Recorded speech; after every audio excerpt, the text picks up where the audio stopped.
하나님은 만물의 주인이시다. 세 번 하십니다. 시작.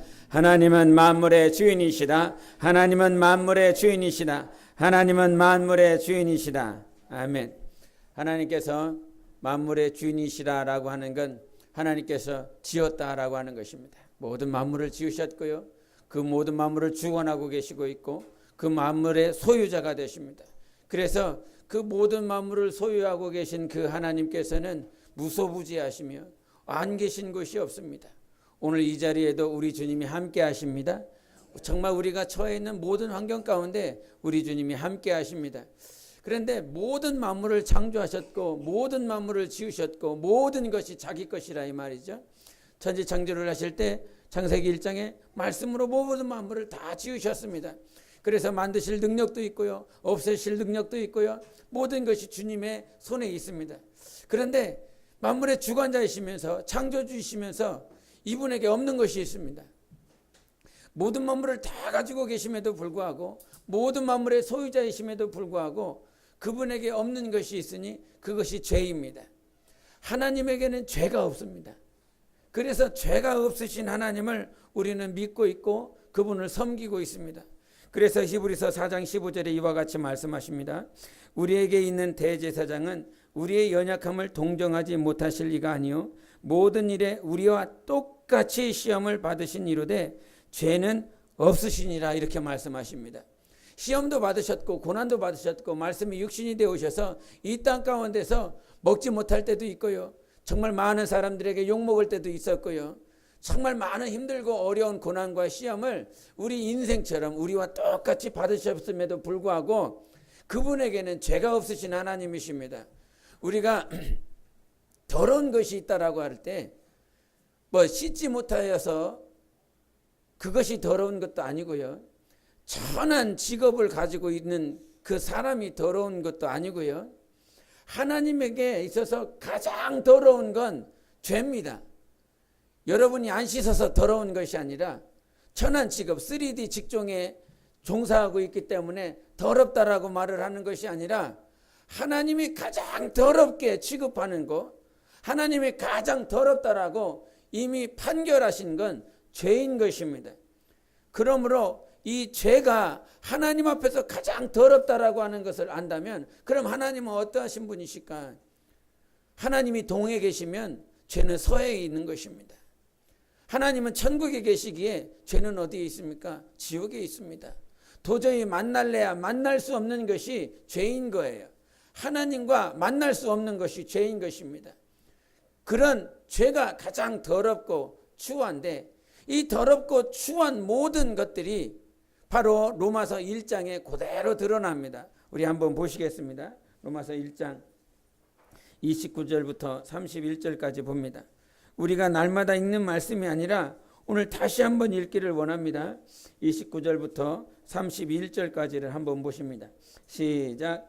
곧 모든 불의, 추와, 탐욕, 악의가 가득한 자요 시기, 살인, 분쟁, 사기, 악독이 가득한 자요 수근수근하는 자요 비방하는 자요 하나님께서 미워하시는 자요 능욕하는 자요 교만한 자요 자랑하는 자요 악을 도모하는 자요 부모를 거역하는 자요 우매한 자요 배약하는 자요 무정한 자요 무자비한 자라 이렇게 말씀하셨습니다. 하나님께서 죄에 대해서 말씀하시고 가장 더러운 것이 죄인데 이 죄를 가지고 있는 자들은 이와 같은 모습들이 이렇게 드러난다라고 말씀하십니다. 그래서 하나님과 죄는 하나가 될 수 없습니다. 그래서 우리 고린도전서에 이렇게 고린도후서에 보면 그리스와 벨리알이 어찌 조화되며 믿는 자와 믿지 않는 자가 어찌 상관하며 이렇게 말씀하십니다. 하나님과 벨리알은 하나가 될 수 없습니다. 근데 여기서 우리에게 하시는 말씀은 맞아. 하나님은 우상들과 귀신들과 하나님은 원수 마귀와 사단과 그 가나안 땅에 있는 수많은 우상들과 하나가 될 수 없고 조화가 될 수 없어. 근데 여기서 우리에게 하시는 말씀이 뭐냐면 믿는 자와 믿지 않는 자에게 절대로 공통점이 없다라고 말씀하시는 것입니다. 믿는 자와 믿지 않는 자가 어찌 상관하겠느냐 이렇게 말씀하셨어요. 믿는 자와 믿지 않는 자에게는 공통점이 없다라고 하는 것입니다. 그런데 공통점이 없다라고 해서 육신의 모양을 가지고 이 사람은 코가 하나고 저 사람은 코가 두 개다, 저 사람은 머리가 하나고 저 사람은 머리가 두 개다라고 하는 육신의 공통점이 없는 그것을 말을 하는 것이 아니라 정말 믿는 자와 믿지 않는 자 사이에 절대적으로 공통분모가 없어야 될 것이 있습니다. 오늘 29절부터 31절까지의 말을 했는데 정말 시기하는 자다, 배약하는 자다, 분노하는 자다, 정말 죽이는 자다, 분노하고 그와 같은 죄의 모습들이 이렇게 있는데 그와 같은 죄의 결과의 모습이 왜 나왔는지를 성경이 가르쳐 줍니다. 죄가 있는데 그 죄의 모양들이 우리의 삶 가운데 그렇게 드러나고 있습니다. 그런데 그와 같이 드러날 수밖에 없는 이유를, 근본 원인을 우리에게 가르쳐 주십니다. 28절을 보십니다. 1장 28절을 같이 읽겠습니다. 시작. 또한 그들이 마음에 하나님 두기를 싫어하며 하나님께서 그들을 상실한 마음대로 내버려 두사 합당하지 못한 일을 하게 하셨으니. 아멘. 원인을 말씀했습니다. 근본 원인을 말을 했어요. 그들이 마음에 하나님 두기를 싫어했다는 것입니다. 하나님 두기를 싫어해. 이것을 영어 성경으로 보면 retain이라고 하는 단어를 써서 하나님과 지속적인 관계를 유지하는 그 관계, 사귐을 거부한다라고 말을 하고 있습니다. 그래서 하나님을 자기 마음에 두기 싫어해.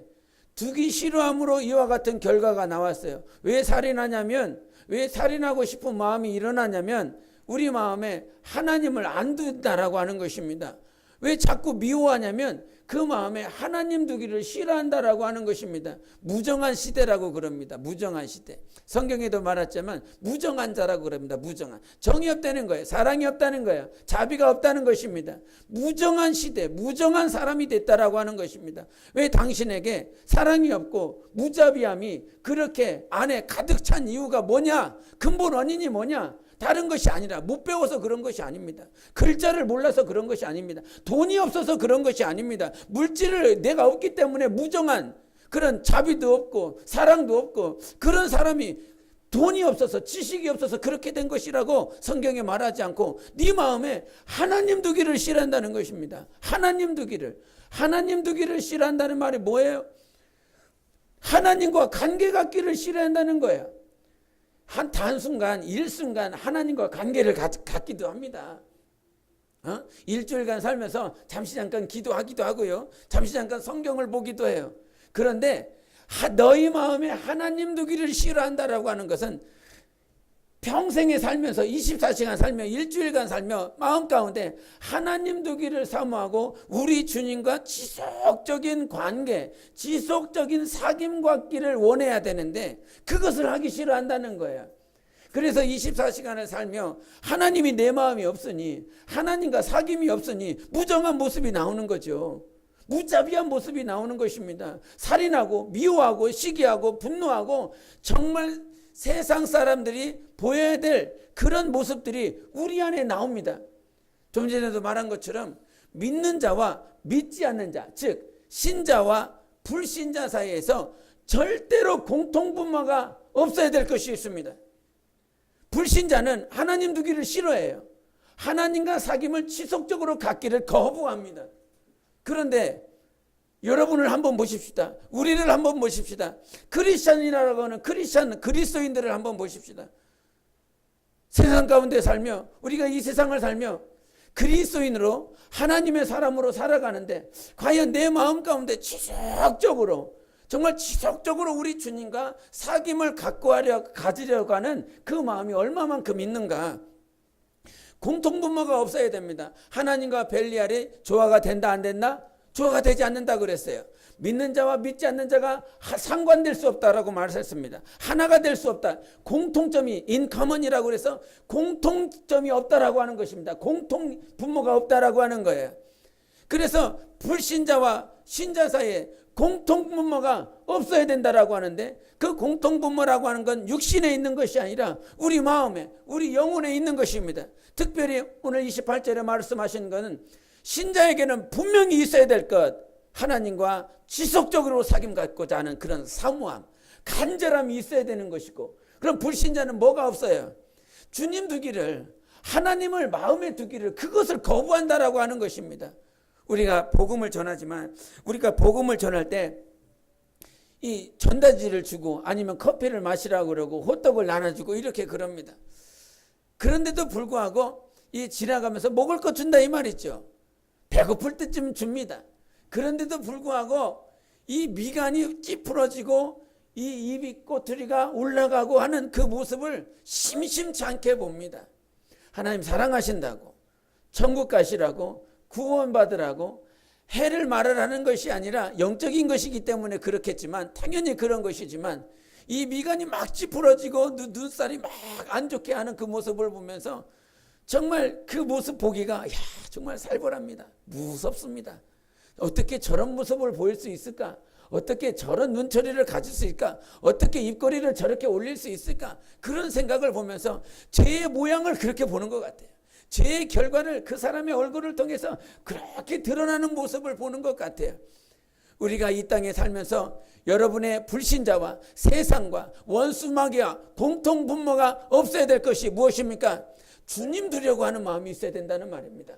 주님과 지속적으로 사귐을 갖고자 하는 마음들이, 그런데 우리 주님께서 그렇게 하실 것입니다. 정말 너무너무 사모합니다. 모든 관심이요, 모든 초점이요. 제가 이번 한 주간을 살면서 다른 것 하지 않고 정말 주님 앞에, 하나님 정말 영혼들에게 하나님이 말씀하시고 하나님이 생명 주시고 하나님께서 그렇게 하시는 일에 제가 그렇게 사용받고 싶습니다. 그러한 통로로 사용받고 싶습니다. 그래서 다른 거 다 생각하지 않습니다. 하지 않았습니다. 일부러 하지 않았습니다. 내가 해야 될 것에만 온전히 초점을 맞췄습니다. 주님이 내게 맡겨주신 거, 설교하라고, 기도하라는 거, 그것에만 올인했습니다. 초점을 거기에다 맞췄습니다. 그랬더니요, 이 안에 풍성함이 올라왔습니다. 기쁨이 올라왔습니다. 아, 이거라고 하는 사실을 다시 한번 경험하게 됐습니다. 우리가 귀가, 우리의 눈이, 우리의 마음이 세상으로 빠지면요, 세상으로 돌리면요, 주님이 빠져나가는 것입니다. 세상에 보는 만큼 주님이 빠져나갑니다. 여러분 스마트폰 보지 않습니까? 인터넷 보지 않습니까? 그거 보는 사이에 우리 주님이 빠져나갑니다. 우리 주님의 마음이 빠져나갑니다. 주님의 말씀이 빠져나갑니다. 세상을 보는 만큼, 세상을 듣는 만큼 내 안에 계신 주님께, 주님과 사귐이 없기에, 주님과 만나는 시간이 없기에 우리 주님이 다 빠져나갑니다. 다 빠져나갑니다. 다 빠져나간 것. 그런데 그것들을 다 차단했습니다. 그리고 또 다 막았습니다. 그리고 오직 내가 할 것, 주님께서 내게 맡겨주신 것, 그것에 올인했습니다. 정말 주님 앞에 주님께서 맡겨주신 것에 내가 올인했습니다. 그랬더니 주님이 오시더라고요. 주님이 내 안에 풍성히 오시더라고요.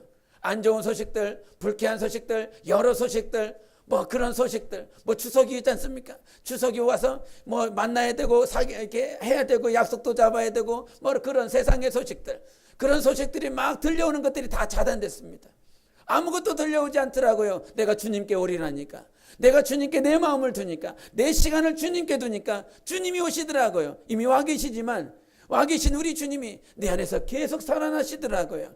그래서 어떤 소식이 들려도 아무런 문제가 되지 않고 주님께 감사하고 주님께 기뻐하고 내 마음이 풍성해졌습니다. 그것이 바로 신자의 특징입니다. 그리스도인의 특징인 것입니다. 불신자의 특징은 무엇입니까? 주님이 없다라고 하는 사실이에요. 그래서 주님이 없기 때문에 주님이 없는 모양이 나오는 것입니다. 미워하는 것이 무슨 마음입니까? 주님이 없는 모양이 나왔다라고 하는 것입니다. 분노가 무엇입니까? 주님이 없는 모양이 나온 거예요. 시기하고 질투하고 내 것으로 모든 것을 유익을 취하고 무정하고 자비도 없고 인자함이 없고 사랑이 없는 그 모양이 나온 건 내 안에 주님이 없는 죄의 모습이 나온 것입니다. 그런데 주님이 내 안에 있으면 주님의 모습이 나온다라고 하는 것이죠. 그래서 얼마나 감사한지 모릅니다. 주님께 올인해 보십시오. 정말 주님과 사귐에 올인해 보십시오. 주님과 만나려고 하는 것, 성경을 읽어보십시오. 기도를 해보십시오. 주님과 사귐을 가져보십시오. 내 안에 주님이 살아나기 시작합니다. 이미 내 안에 그리스도의 영이 계시기에, 하나님의 영이 계시기에 하나님을 아버지라, 아빠 아버지라 부를 수 있도록 우리 하나님께서 우리를 그렇게 만드시고 우리를 변화시켜 주셨습니다. 그렇기 때문에 우리가 살면서 정말 죄의 특성은 하나님과 사귐을 멀리하는 것, 하나님과 사귐을 지속적으로 하지 않는 것. 지속적으로 했나 안 했나를 한번 보시라. 우리 삶에, 우리 영적 생활에 내가 정말 주님과 얼마만큼 지속적으로 사귀려고 했는가. 그 공통분모, 불신자에게 있는 그 공통분모가 나에게 없어야 됩니다.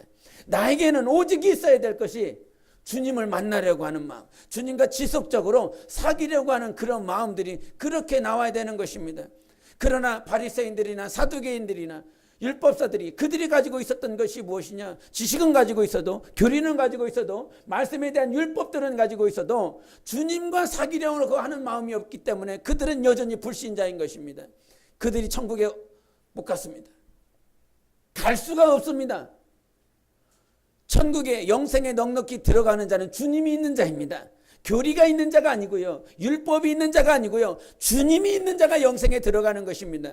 그래서 요한복음 16장 13절에도 말씀하신 것처럼 성령이, 보혜사 성령이 우리 안에 오시면 모든 진리 가운데로, 즉 영생으로 인도하신다라고 말씀해 주셨어요. 주님이 계시면 영생으로 가는 겁니다. 그러나 교리와 세상 교훈이, 세상 지식이, 율법이, 계명들, 주님이 있어야 되는 것입니다. 그래서 아들이 있는 자는 생명이 있고 아들이 없는 자는 생명이 없다라고 말씀해 주신 거예요. 그래서 우리 삶의 죄의 특성은 다 물러나가야 되는 것입니다. 그래서 예수 이름 주신 거 아닙니까? 물러가라고, 떠나가라고, 다 부서져라고, 깨지라고. 우리의 영혼은 우리 주님께서 깨트려 주십니다. 우리의 영혼은 우리 주님이 파쇄해 주십니다. 부족한 것, 연약한 것, 무지한 것, 정말 주님과 상관없는 것들은 우리 주님이 깨트려 주시고 파쇄해 주셔서 단장시켜 주십니다. 그러나 악의 모양들, 죄의 모양들, 죄의 결과들은 우리 하나님께서 예수 이름을 주시고 그 이름을 사용하여 깨뜨리라는 것입니다. 망치를 주시고 예수 이름을 주시고, 야 너에게 악의 모양이 있느냐, 저주받은 모습들이 있느냐, 그런 것들을 다 깨뜨리라고 예수 이름을 우리에게 허락해 주신 것입니다. 그래서 예수 이름을 사용하라고요. 나를 무너뜨리는 귀신을 저주하라고요. 그냥 뭐 성장, 성숙, 이것은요 다른 것에 있지 않아요. 예수 이름에 있는 거예요. 그런데 성장과 성숙으로 넘어간다라고 하는 것이 그냥 마음 평안하고 마음의 어떤 마음이 심리학적으로 그냥 마음이 이렇게 좋아지고 마음이 세상 사람들과 달라지는 그것을 말하는 것이 아니라 이 말이에요. 주님이 살아있는 것이 성숙인 거예요. 주님이 내 안에 살아있는 것이 성숙. 근데 그냥 어떤 저 사람을 미워하지 않는 것을 성숙으로 착각하고 있고, 저 사람에게 내가 무엇은 유익을 얻을 수 있는데 그 유익을 내가 얻지 않고 내가 그냥 내 유익을 그냥 포기하리라. 그게 성숙이 아니라 이 말이에요. 주님이 살아서 주님이 내 안에 계시는 것이 성숙으로 이어지는 것이라 이 말입니다. 그래서 마음의 어떤 좋고 나쁨이 성장, 성숙의 기준이 아니라 주님이 얼마만큼 살았느냐 이거예요. 그래서 과거의 바리새인들이나 사두개인들은 누가 없어요? 주님이 없어요. 주님이 있으십시다. 우리 안에 주님이 있으셔야 됩니다. 주님이 살아야 날마다 죄의 특성은 물러가는 것입니다. 주님이 동해 있으면 죄는 저 서로 멀리 가는 것입니다. 우리 주님이 천국에 계시기에 죄는 저 지옥 바닥에 있는 것입니다. 바로 내가 하나님 앞에 더 가까이 나아가면 나아갈수록 죄의 특성은 다 사라지는 것입니다. 29절부터 31절까지 말씀하신 그와 같은 정말 더러운 죄의 결과의 모습들, 죄의 특성의 모습들이 저 멀리 사라지고 오직 나에게는 주님의 모습만이 나오는 것입니다. 그래서 우리가 신앙생활하면서 정말 경험해야 될 건 로마 교회에 지금 사도 바울이 편지를 쓰면서 로마 교인의 모습을 확 드러내버렸습니다. 로마 교인의 모습을 우리 1절 한번 읽으시겠습니다. 1절 로마서 2장 1절입니다. 같이 읽습니다. 시작. 그러므로 남을 판단하는 사람아 누구를 막론하고 내가 핑계하지 못할 것은 남을 판단하는 것으로 내가 너를 정죄함이니 판단하는 내가 같은 일을 행함이니라. 아멘. 2장 1절에 이게 죄의 결과를 말을 합니다. 죄의 결과, 죄의 모습들, 죄인의 모습들이 이렇게 말을 했습니다. 그리고 그러므로 남을 판단하는 사람아 이렇게 그냥 결론을 내버립니다. 남을 판단하는 사람아. 이거 누구한테 말을 하는 거냐면 로마 교인들한테 얘기하는 거예요. 신자들한테 얘기하는 거예요.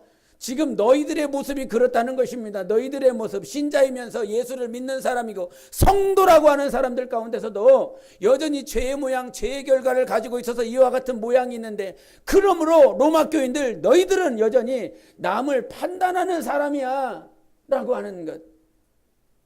남을 판단해놓고 그 판단했었던 그 잣대를 그대로 자기가 가져옵니다. 남이 판단하게 만들었었던 그 일을 자기가 그대로 하고 있습니다. 예? 당신 그렇게 하면 안 돼. 그렇게 말을 하고 있지만 어느 순간 자기가 그 일을 하고 있습니다. 당신 거짓말 하지 마. 그러면서 당신이 지금 여기서 거짓말하고 있다 이 말이에요. 살인하지 말라. 그렇게 비판하고 판단하면서 남을 판단하면서 자기 스스로 오늘도 여전히 살인하고 있는 모양이 우리 안에 있다 이 말이에요. 그래서 우리는 누구도 판단하거나 정죄할 만한 능이 없어요. 자격이 없어요. 판단하고 정죄할 수 있으신 분은 죄가 없으신 한 분, 하나님 한 분밖에 없습니다. 그분에게는 뭐가 없다? 죄가 없다 이 말이에요. 죄가 없기 때문에 판단할 수 있다 이 말이에요. 그러나 당신은 죄의 모양을 가지고 있어요. 그래서 사도 바울이 괴로운 것이 아닙니까? 날마다 성령 충만한 모습이 있다가도 어느 순간 육신의 법 가운데 쌓여서 그 안에서 막 괴로워하는 모습이 있지 않습니까? 바로 죄의 모양이 자꾸 자기 자신을 육신의 법 가운데 끌어가기 때문에 그것이 괴로운 것이 아닙니까? 이 세상은 바로 그와 같은 모습이에요. 남을 판단하고 차별하고 억압하고 탄압하는 그런 모양들이 로마 교회에 이렇게 드러나는 것처럼 세상의 모양이나 로마 교회나 지금 차별이 없다. 별반 차이가 없다는 거예요. 예? 세상에서 차별하는 거 세상은 그렇다 치자. 야, 니네 예수 믿는다며. 너 예수님을 따라간다며. 예수님의 심장이 있기를 원한다며. 그런 교인들을 향하여 강력하게 메시지하는 거예요. 너 그렇게 판단하면서 너도 그거 또 하고 있잖아. 그 일을 또 하고 있잖아. 한 번만 하는 것이 아니라 계속 지속적으로 하고 있잖아. 예? 그렇게 판단하는 것들이 로마 교회의 죄의 특성이 죄의 모양들이 그대로 있는 것입니다.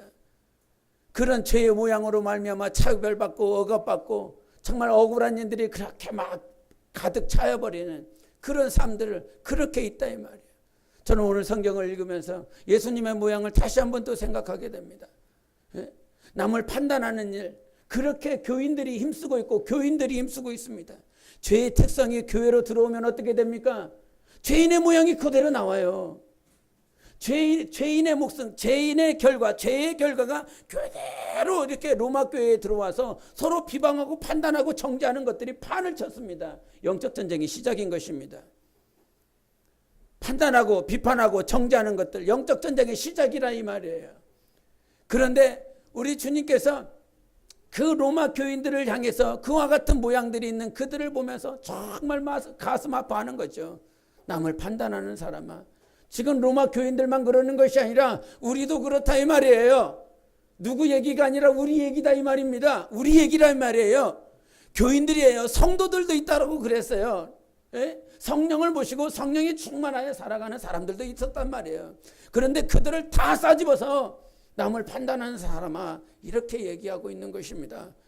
죄의 특성이 물러가야 됩니다. 교회 안에서는 세상과 구별이 돼야 되고 정말 죄가 구별이 돼야 되는 교회는 죄인의 특성들이 죄의 결과들이 다 물러나가야 됩니다. 파쇄돼야 됩니다. 깨져야 됩니다. 그런데 그런 것들이 다 가지고 들어와요. 누가 가지고 들어오는 거예요? 당신이 가지고 들어오는 것입니다. 여러분이 가지고 들어오는 거예요. 죄와 멀리 해야 되는데 죄와 멀리하지 않는 모습들이 있어서 그것들을 다 가지고 들어왔어요. 그래서 그 교회 안에서 그 죄를 가지고 죄의 특성을 가지고 계속 부닥치고 싸우고 있는 것입니다. 그 죄의 특성이 물러가야 됩니다. 여러분 영혼 안에서, 여러분 가정 안에서, 삶 가운데서 죄의 특성들이 다 물러가야 우리 안에 주님이 살아 역사하실 수 있는 것입니다. 할렐루야. 죄의 특성이 다 사라지시기를 예수 이름으로 축원합니다. 한 번에 사라지지 않을 것입니다. 그래서 공통분모를 찾으세요.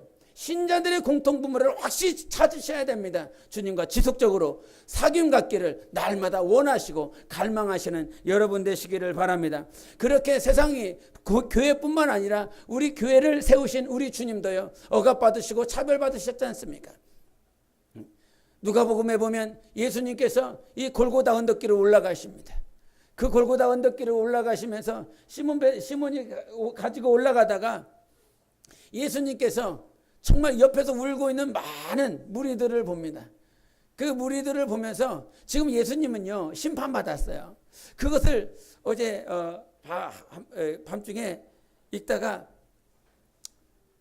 주님이 억울한 심판을 받은 거예요. 억울한 판결을 받은 거예요. 어떤 사형수든지 범죄자든지 우리가 지난번에 이렇게 교도소 이렇게 면회 갔을 때, 교도소를 보면서 여기는 범죄자들이 얼마나 많길래 이렇게 크게 져놓고 범죄자들이 여기 안에 있을까. 그러다가 면회를 하면서 드는 생각이, 여기는 고의적으로 살인을 하고 유익을 취하고 탈취하고 해서 범죄자로서의 이름을 가지고 들어온 자들도 있지만, 억울한 일을 당해서 누명을 쓰고 들어온 사람도 참 많이 있겠다. 그런 생각이 불뜻 들더라고요. 여기는 고의로 범죄한 자뿐만 아니라 누구에게 사기를 당해서 누구에게 누명을 씌워서 그렇게 범죄자라고 하는 이름을 가지고 들어온 사람도, 사형수도 뭐 몇 번부도 이렇게 있겠구나 라고 하는 생각을 하니까 참 영혼들이 불쌍해지더라고요. 그런데 누명을 쓰든지 아니면 억울한 일을 당하든지 하는 사람들은 자기 개인의 문제일 수도 있고요. 크게 해봤자 자기 가정이고 직장의 문제까지 그렇게 억울한 일, 누명을 쓸 수 있습니다. 그런데 우리 주 예수 그리스도는 자기 개인사 때문에 억울한 누명을 쓰고 지금 골고다 언덕길을 올라가 그러고 있는 것이 아니더라고요. 우리 주님은 누명을 쓰신 이유가 자기가 잘못해서 자기가 무엇인가 실수를 해서 그 무거운 십자가를 지고 가시고 40에 하나 가만 채찍을 메고 그렇게 올라가고 계시는 것이 아니더라고요. 빌라도에게 판결받고 공의에게 판결받은 것이 자기가 잘못해서 억울한 누명을 쓰고 지금 십자가를 메고 가고 있는 것이 아니라 우리의 죄 때문에, 내 죄 때문에 억울한 누명을 판결을 쓰고 가고 있더라고요. 얼마나 억울합니까? 사람이요, 억울한 일을 당하면요, 분을 사귀지를 못합니다. 예? 어제 금요일 날 그랬던 겁니다. 금요일 날 우리 예반이가 뭐 하나를 잘못해갖고 사모님한테 지적을 받았더라고요. 그래서 지적을 받아갖고 토요일 날 벌로 준 게 뭐냐면, 너 오늘 우리 찬양전도 가 있는 동안 성경 써라 이렇게 했더라고요. 교육학적으로 보면 아주 정말 빵점짜리 교훈이었습니다. 그걸 보면서 영적인 거고요, 성경 쓰는 거고요, 이게 더 좋아져야 되는 거 아닙니까? 예? 더 좋아지고 이거를 하고 싶다, 이거를 정말 해야 되겠다라고 하는 마음에 성경 쓰기가 되고 기도가 해야 되는데, 너 이거 잘못했으니까 성경 써, 이런 마음이 어떻겠습니까? 내가 잘못하면 성경 쓰는 거, 성경 쓰는 건 내가 잘못할 때 쓰는 거, 성경 쓰는 건 내가 부정한 일을 했을 때 쓰는 거, 이게 체질이 되면 교육학적으로 보면 그렇다 이 말입니다. 그렇게 보면 얼마나 나쁜 체벌을 했는지 그거를 아니까 왜 저렇게 말은 못하고요, 속으로 끙끙댔습니다. 단지 하나님 앞에 기도하기를, 주님 저의 마음에 그런 부정적인 마음들이 자리하지 않도록 해달라고 그냥 기도했을 뿐입니다. 그런데 찬양전도를 갔다 와서 우리 예반이를 봐서 제가 좀 늦게 들어왔는데 이 성경을 열심히 쓰고 있더라고요. 근데 쓰고 있는데 이 눈에서 닭똥 같은 눈물을 퐁퐁 쏟아가면서 쓰고 있는 거예요. 아니, 성경을 쓰는데 왜 또 눈물을 흘려? 그러면서 속으로 막 이렇게 하고 있는데, 알아봤더니 우리 사모님이 들어와갖고, 너 벌로 이렇게 쓰라고 그랬는데 왜 이거밖에 못 썼어? 이러면서 다그친 모양이에요. 근데 자기는 찬양전도 가 있는 동안 놀고 싶은 것도 안 놀고, 저 목회실에서 선풍기 하나 틀어놓고, 덥거든요. 덥습니다. 그 선풍기 하나 틀어놓고 더위를 참아가면서 놀고 싶은 거 안 놀아가면서 열심히 썼는데, 사모님은 와갖고 너 왜 이거밖에 못 썼어? 그러니까 자기는 열심히 썼는데 사모님이 그거를 못 알아줘갖고 막 이 마음에 막 억울한 거예요. 그래갖고 막 눈물을 펑펑 쏟고 있더라고요. 또 저는 그것이 꼴보기 싫어갖고 에이 이렇게 있었거든요. 전 그 아이도 성경 쓰는 거 하나만 가지고도 누가 안 알아주고 누가 잘못 알아주면 억울해갖고 닭똥 같은 눈물을 펑펑 흘리는데, 우리 주님은요, 우리의 개인사 때문에, 당신의 개인사 때문에 억울한 누명을 쓴 것이 아니라 우리 때문에 누명을 쓰고 우리 때문에 억울한 판결을 받고 지금 골고다 언덕길을 올라가고 계시고 있더라고요. 그런데 그 억울한 누명을 쓰고 판결을 받고 올라가시고 있을 때에 정말 당신을 따랐었던 여자들이, 당신을 따랐었던 제자들이 눈물을 흘리면서 그렇게 막 주님의 죽음을, 주님이 십자가에서 죽으실 것을 안타까워하고 있더라고요. 그런데 그때 주님이 뭐라고 말씀하시냐면, 누가복음 23장 28절에 우리 한번 보시겠습니다. 누가복음 23장 28절을 한번 보시겠습니다. 누가복음 23장 28절입니다. 같이 읽습니다. 시작. 예수께서 돌이켜 그들을 향하여 이르시되 예루살렘의 딸들아 나를 위하여 울지 말고 너희와 너희 자녀를 위하여 울라. 아멘. 이 말씀이 확 들어오는데요. 야, 여러분 같으면요, 우리 같으면요, 억울한 일을 당했어요. 누명을 썼어요. 그러면 어떻게 됩니까? 누명을 풀어야 되고 어떻게든지 억울한 그 분을 다 이렇게 풀어내야 되고 막 주먹을 치든 아니면 머리를 박든 해갖고 막 분을 삭혀야 되지 않습니까? 억울한 일을 당했으니. 근데 억울한 누명을 쓰고 억울한 일을 당하며 십자가를 지고 정말 40에 하나 가만 채찍을 맞고 온몸에 피를 흘리고 가시관을 쓰면서 그 골고다 언덕길을 올라가시는 예수님은 우리 같았으면요, 억울해갖고 나 안 죽는다, 나 십자가에서 뭐 다 뜯어버리고요 내려왔을 거예요. 그런데 억울한 일을 당하신 그 예수 그리스도는 올라가시면서 당신이 억울한 일에 관심이 없어요. 억울한 누명 쓴 일에 관심이 없어요. 올라가시면서도 울지 마라. 정말 나를 위해서 울지 말라. 너를 위해서 울어라. 그리고 너희 자녀를 위해서 울어라. 이 말씀이 확 들어오는데 정말 주님, 참 주님, 우리는 죄의 특성을 가지고 있어서, 죄인의 특성을 가지고 있어서 억울한 일을 당하거나 누명을 쓰면 그것을 해결하려고 그러고 풀려고 그러고 자기가 다 핑계를 대든 변명을 대든 다 풀어내려고 그래요. 그런데 주님은 한마디 없으시지 않습니까? 빌라도 앞에서 한마디 없으시고 십자가 지고 올라가시며 당신에게 관심이 없고 억울한 누명을 쓴 당신에 전혀 관심이 없고 우리 사랑하시는 당신의 제자들, 당신의 여인들, 당신을 따랐었던 그들의 영혼을 향해서 너희들을 위해서 울어야 된다. 나를 위해서 울지 말고 네 영혼을 위해서 울어야 돼. 네 자녀를 위해서 울어야 돼. 주님의 마음이 전달되는데 어제 준비하면서 막 또 이 마음이 막 젖어갖고 주님 감사합니다. 주님 감사합니다. 우리 주님은 어떠한 억울한 상황 가운데서도 환경 가운데서도 우리들 생각밖에 하지 않네요. 정말 십자가의 고통 앞에서도 억울한 누명과 정말 분을 낼 수밖에 없는 그런 환경 가운데서도 우리 주님은 어떻게 우리 생각뿐입니까? 우리 마음만 바라보십니까? 우리 영혼만 바라보십니까? 정말 우리 하나님께 감사합니다. 우리 하나님을 찬양합니다.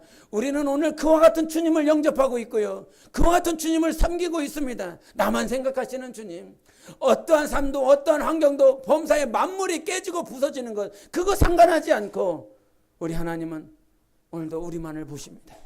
우리 주님이 우리 생각만 하십니다. 여러분, 주님의 마음이 믿는 자의 특성이 있어야 된다라고 하는 건 정말 그와 같은 억울한 누명 썼어? 정말 그런 정말 해결할 수 없는, 내가 분을 삭힐 수도 없는 그런 일들을 당했어. 우리가 주님 지금 닮고자 하는 것은 세상의 것이 아니라 바로 그와 같은 주님의 모습입니다. 주님의 형상이 우리 안에서 그와 같이 이루어지기를. 세상이 어떻습니까? 정말 죄의 특성이 그대로 있습니다. 죄인의 특성이 죄인에게 있을 뿐만 아니라 이 세상이 흑암 가운데 있기에 여러분이 살고 있는, 우리가 살고 있는 이 세상이 죄의 특성이 그대로 실려져 있습니다. 요즘 자주 듣는 단어 헬조선이라고 하는 그 단어를 얼마나 자주 듣는지 모릅니다. 헬조선, 맨 처음에 딱 들었을 때 무슨 말인지 알겠더라고요. 헬이 지옥이지 않습니까? 지옥. 조선은 이조 시대를 말해요. 한국 땅을 말해요. 한국이 지옥 같다는 것입니다. 그래서 젊은 층들은 취업을 한국에서 하지 않고 해외에서 취업하려고 직장을 다 거기로 알아보고 어떻게 해서든지 이민 가서 살리라. 나 한국에서 살지 않으리라. 헬조선이래요. 기독교 국가입니다.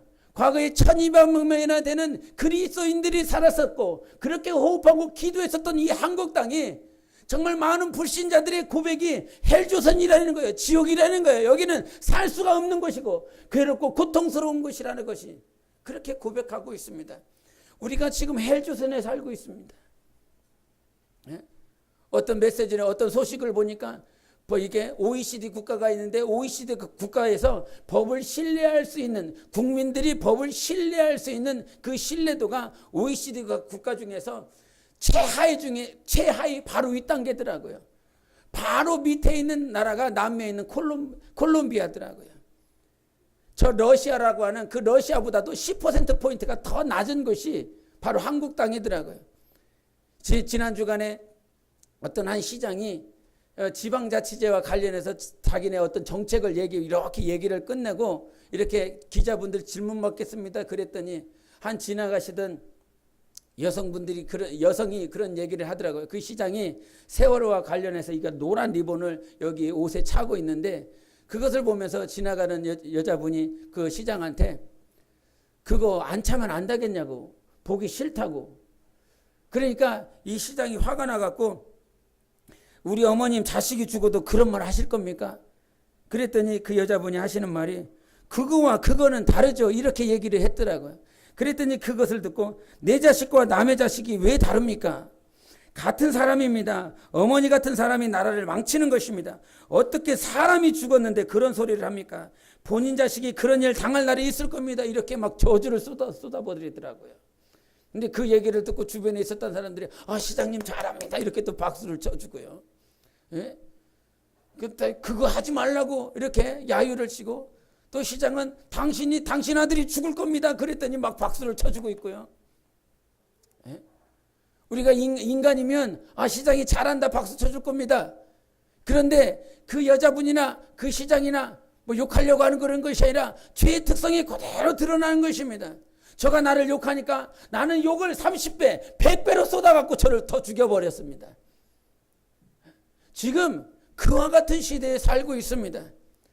그와 같은 사람들과 함께 살아가고 있습니다. 여러분이 학교에서, 직장에서, 가정에서 얼마나 힘들고 어렵게 살아가고 있는지 죄의 특성이 그대로 보여주고 있습니다. 하나님만이 우리의 유일한 희망입니다. 2장 11절에 하시는 말씀이 무엇입니까? 우리 로마서 보시겠습니다. 로마서 2장 11절을 한번 보시겠습니다. 로마서 2장 11절 같이 한 목소리로 읽겠습니다. 시작. 이는 하나님께서 외모로 사람을 취하지 아니하심이라. 아멘. 헬라인이나 유대인이나 하나님에게는 차별이 절대 없습니다. 우리 하나님은 여러분의 잘하고 못한 것으로 여러분을 판단하시지 않습니다. 할렐루야. 믿으셔야 됩니다. 여러분이 사역을 하든 일을 하든 전도를 하든 찬양을 하든 너 찬양을 잘했네. 여기 아이서 이렇게 나왔잖아요. 나와갖고 찬양합니다. 에라이 이렇게 할 수 있습니다. 그런데 인간은 그렇게 볼 수 있는데 하나님은 그렇게 보지 않는다고요. 네가 찬양을 잘했네 못했네 그것을 보지 않고 네 안에 하나님이 있느냐만 보시는 것입니다. 하나님이 있느냐? 하나님은 차별이 없어요. 헬라인에게 하나님이 있으면 하나님은 그를 의롭다라고 말을 합니다. 헬라인이 할례를 하지 않았어요. 유대인들은 할례를 했습니다. 그래서 유대인들이 말을 하는 것이 우리는 구원받았다라고 하는 거예요. 할례 행했기 때문에. 그러나 우리 주님은 네가 할례를 행했느냐 안 했느냐 그거에 관심이 없어요. 네가 유대인이냐 한국 사람이냐 신분이 어떻느냐 그것에 관심이 없어요. 세상은 이렇게 말을 합니다. 나는 네가 돈 많은 네가 좋다. 세상은 말을 합니다. 공부만이야 나는 네가 좋다. 이렇게 말을 합니다. 세상은 말을 합니다. 권력을 가지고 있는 나는 네가 좋다. 이렇게 말을 합니다. 그러나 하나님은 그렇게 말씀하시지 않습니다. 세상의 메시지 여러분이 세상에 살면서 듣고 대접받고 대화하고 그렇게 하는 모든 것들은 네가 일하면 나는 좋아. 네가 1시간 더 연장해서 나를 위해서 일을 해주면 더 좋다. 나는 네가 공부를 더 많이 하면 나는 네가 더 좋아. 공부 많이 하면 네가 좋아. 그리고 내가 잘생긴 너가 좋아. 그래서 나는 예수 그리스도 안에서 행복합니다. 주님은 나의 외모를 보시지 않으니까. 우리 주님은요 정말 내 마음에 주님이 얼마만큼 있는지만 보시는 것입니다. 주님이 내 안에 사시는 역사. 주님이 내 안에 있을 때 우리는 행복할 수 있어요. 주님이 내 안에 있을 때 세상은 차별하고 세상은 억압하고 세상은 누명을 쓰지만 우리 주님은 그래 내가 사는 너의 영혼을 우리 하나님 오늘도 받아주십니다. 어디에 만족이 있으시겠어요? 세상의 죄인과 동화되어 나가시렵니까? 세상의 죄의 결과로 그렇게 죽이고 살인하고 억울한 누명을 쓰는 그 죄인들과 세상과 원수마귀와 동화되어 살렸겠습니까? 아니면 오늘도 주님을 모시려 정말 주님을 모시고 주 예수 그리스도와 함께 사시겠습니까? 주님을 모십시오. 날마다 주님을 모셔서 주님으로만 풍성한 삶을 사십시오. 초점을 주님께 두세요. 할렐루야. 나의 영혼의 초점이 온전히 주님께만 두세요. 그럼 당신의 영혼 분명히 풍성해집니다. 왜? 성경이 그랬고요. 많은 사도들이, 선지자들이, 선배들이, 선진들이 그러한 것들을 간증하고 있습니다. 주님께 초점을 맞출 때, 예수께, 나의 주님 오늘도 울지 마라. 당신이 억울한 누명 쓰면서도 정말 그렇게 십자가를 지고 가면서도 오늘도 내 생각만 하시는, 오늘도 나에게 관심을 갖고 있는 주님께 초점을 맞을 때 우리의 영혼은 행복해집니다. 우리의 영혼은 만족해지고 풍성할 수 있는 그런 영혼의 기쁨으로 충만해질 것입니다. 할렐루야. 예수께 만족을 누리십시다. 예수께 초점을 두십시다. 오직 주님과 사귀는 영혼의 삶이 되시기를 예수 이름으로 축원합니다. 기도하십니다. 오늘도 주님을 보게 해달라고, 오늘도 주님으로 만족하게 해달라고. 주님 오늘도 울지 마라. 너를 위해서, 네 자손을 위해서, 네 자녀를 위해서 울라. 나를 울지 말고. 오늘도 주님은 나에게 말씀하셨어요. 그렇게 억울한 누명을 썼음에도 불구하고 나에게 말씀하셨습니다. 나를 위해서 울지 말고 네 영혼을 위해서 울어. 나에게 관심을 갖고, 나에게 초점을 갖고, 나에게 지속적인 관심을 갖고, 내 안에 정말 우리 예수님이 살고 우리 주님 안에 우리 모두가 살 수 있는 그런 영혼 되게 도와주세요. 주님으로 만족하는 우리가 되게 해달라고 예수 외치고 간절히 기도하십시다. 예수여.